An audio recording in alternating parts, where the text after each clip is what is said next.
Election card is my ID. એના વગર તો મત નહીં આપવા દે. સાચું છે, એવું હોવું જ જોઈએ. તમારી પાસે પુરાવો નથી, તમે આ રાષ્ટ્રના નાગરિક છો, તો તમે મત ના આપી શકો, મંજૂર. પણ હું સાચી વાત કહું, હું આ રાષ્ટ્રનો નાગરિક છું કે નહીં એની ઓળખાણ મને ચૂંટણી આવે ત્યારે થાય છે. હું સાચે માણસ છું કે નહીં એની ઓળખાણ પણ ચૂંટણી આવે ત્યારે થાય છે. મારી ફરિયાદ કોઈ પક્ષ સામે નથી, મારી ફરિયાદ કોઈ નેતા સામે નથી કે મને એમની ઓળખાણ થાય છે. મારી ફરિયાદ મારી સામે છે. મને મારી ઓળખાણ થાય છે ચૂંટણી આવે ત્યારે. ત્યારે મને ખબર પડે છે હું માણસ નથી.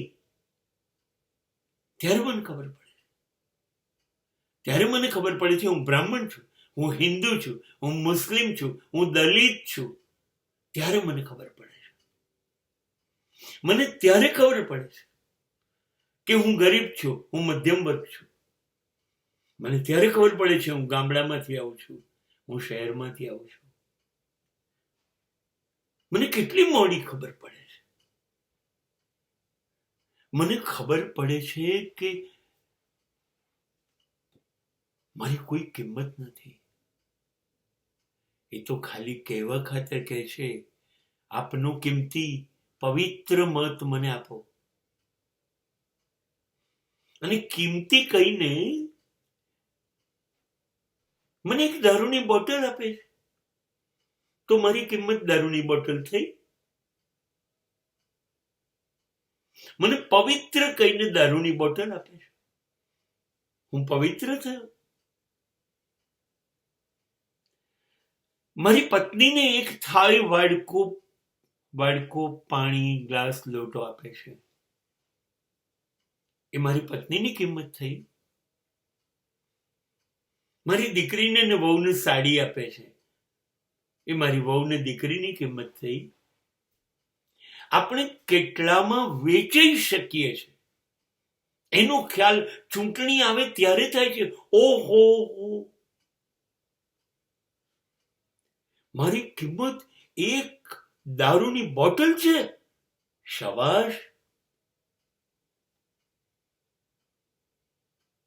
આપણને કેટલી બધી આપણી ઓળખાણ થાય છે.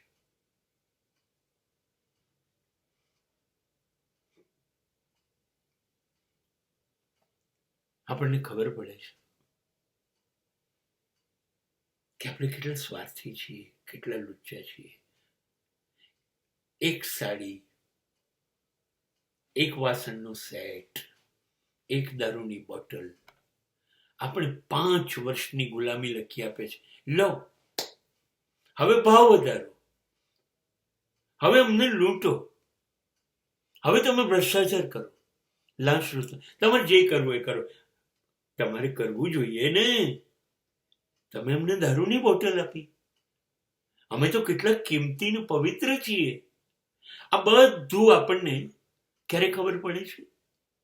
જ્યારે ચૂંટણી આવે છે ત્યારે મને સમજાય છે, ઓ મેરા ભારત મહાન.